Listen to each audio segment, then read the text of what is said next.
Bonjour, je vous propose de regarder ensemble aujourd'hui à quoi a droit un animal. Et aujourd'hui, on va vraiment parler du chien. À quoi il a droit en termes de conditions de détention. C'est géré, c'est prévu par l'ordonnance du 25 octobre 1982. Alors, il est stipulé concernant l'enclos, la surface elle-même doit faire 5 mètres carrés. Si l'animal fait plus de 70 centimètres au garrot, alors il aura droit à 10 mètres carrés. Alors quand on parle de surface, on parle par exemple sur un balcon, dans un jardin, dans un salon, peu importe.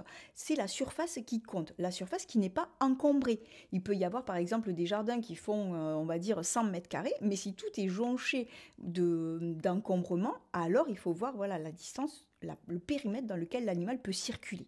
Voilà. Mais ce n'est pas une infraction de laisser un animal sur un balcon ou sur un jardin, puis si la surface est respectée.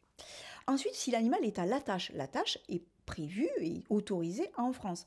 Il y a par contre quelques conditions, c'est-à-dire que l'animal, le chien doit avoir atteint sa taille adulte. Voilà, un chiot ne peut pas être à l'attache en France. La longueur de l'attache doit faire un minimum 3 mètres, voilà, afin que l'animal puisse quand même se mouvoir et circuler. Pareil, l'attache, le collier lui-même doit être distinct de l'attache elle-même. Il a droit naturellement à une zone d'ombre, notamment quand il y a de la canicule, une niche, un abri. Alors quand on dit une niche, c'est pas forcément la niche standard, ça peut être juste un abri qui coupe des quatre vents et qui le met à l'abri finalement des intempéries. Naturellement de l'eau claire, voilà, et de la nourriture suffisante. Si c'est un chien, une fois par jour, c'est considéré comme suffisant. Il faut juste que ce soit adapté. Tout ceci donc constitue de bonnes conditions de détention qui sont prévues, peut-être sommaires, mais qui sont prévues et réprimées le cas échéant par la loi. La peine encourue est de 750 € d'amende.